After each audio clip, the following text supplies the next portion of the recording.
Hello everybody.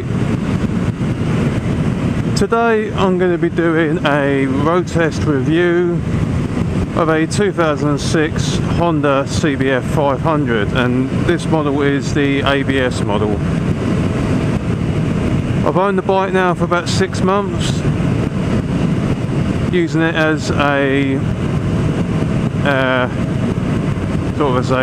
customer courtesy bike, general runaround bike for me to go get bits to replace the scooter that we had, and so far I'm pretty impressed. This has got the 499cc parallel twin engine, sort of as taken from the CB 500. It produces, I think it's between 50 and 60 horsepower.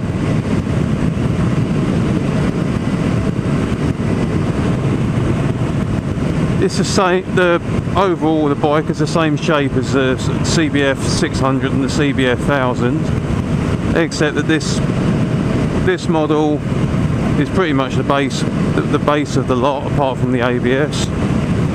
A single disc at the front, non-adjustable front forks, and I believe only adjustable for the preload at the back.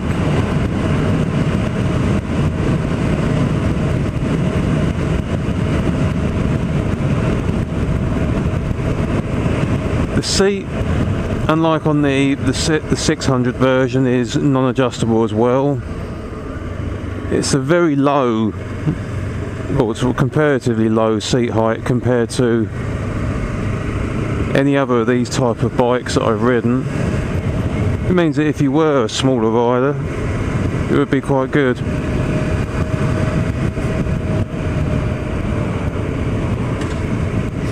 I mean, power wise, it's quite a short first gear, but as you roll on and get into the power in second and third, it does take off. It cruises at motorway speeds quite easily. With it being a naked, you do get buffeted about quite a bit. Mirrors on it are very good. They show quite a lot of the road behind you. The bike being a Honda, as you'd expect, it's very smooth. It's put together well. Clocks, it's a twin sort of dial setup. You got your mileage, or speedo on one side and your rev count on the other side. The little dial on the bottom is for your temperature. There's no fuel gauge on this. All you get is a fuel light, which can be a little bit annoying, because with something like this you'd think a fuel gauge would be better than a temperature gauge. But for example, my Yamaha Phaser I did a review on yesterday, it has a fuel gauge and just a warning light for the temperature, which I think would work a lot better. Comfort wise, the seat is quite hard. So far I haven't got too much of a number. Wind protection, although it's a naked and you get blown about, it's not that uncomfortable. The pegs are low, the bars are relatively high. Gives you a nice sort of, combined with a low seat height, it gives you a sort of a sit-in riding position rather than a sit-on. Handling wise, it's got Michelin Pilot road tyres on it. They have a nice mixture of grip and life. It's sort of, this one uses the more commonly found 120/70 17 on the front and 160/60 17 at the back. So you've got a nice wide collection of tyres. Now, brakes on this, as mentioned before, they're a single disc at the front and a single disc at the back. And even though it is only a single disc, the brakes on it are very good. They slow you down. I haven't yet luckily had to use the ABS.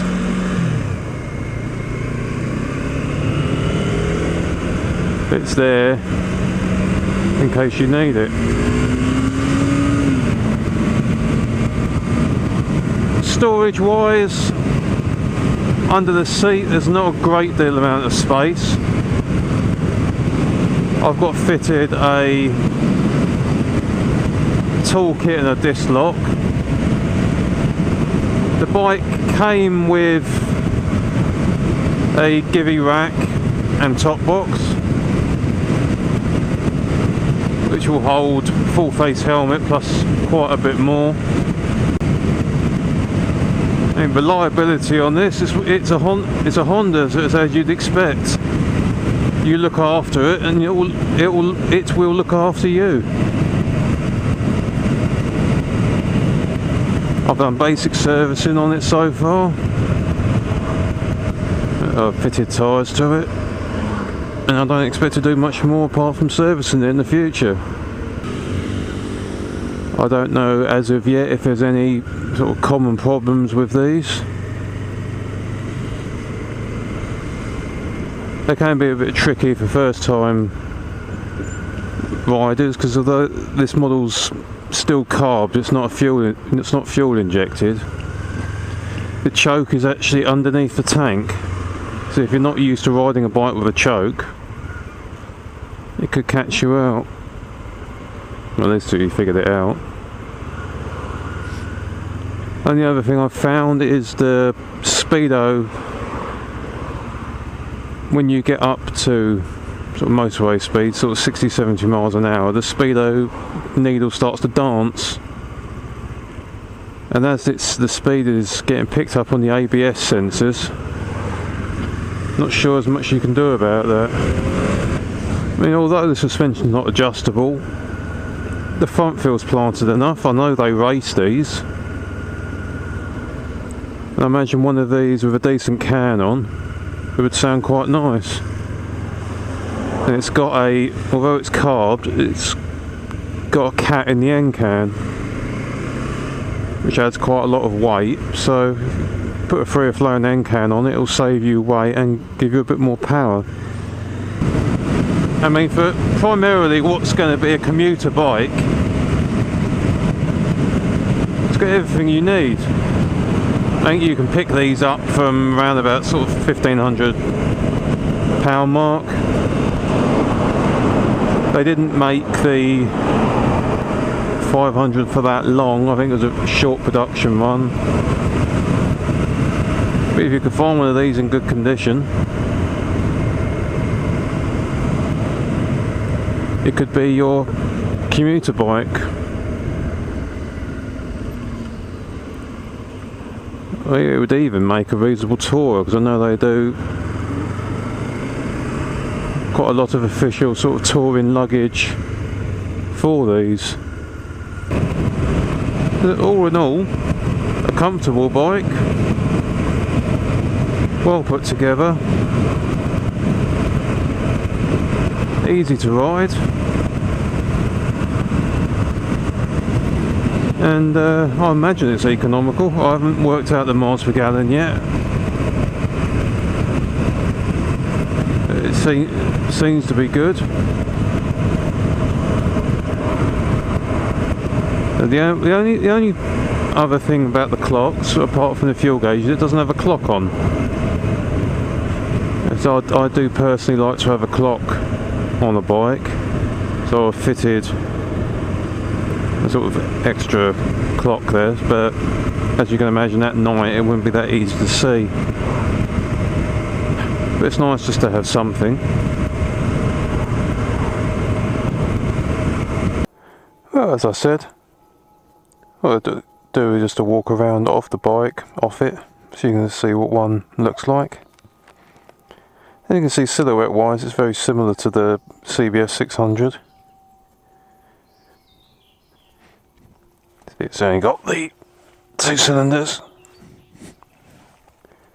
and also you can see it's only got the one brake disc with the ABS wires going up. It's the Michelin tyres. Single headlight. I know they do a semi-faired one. I'm not sure if they do it for the 500. This one's had crash mushrooms fitted. That one looks like it's been used. I've got the end can, so I'm going to change that for something a bit more freer flowing and with a nicer sound. You can see the back tyre there. Top box. You can see the stepped seat. That is quite low.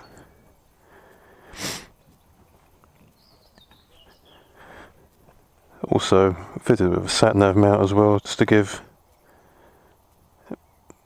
a bit easier to be able to see where you're going when you're going places. See, that's what I was talking about with the choke. If you didn't know it was there, it might take you a while to get the thing started. Right, there we go. Hope you've enjoyed it. Thanks for watching.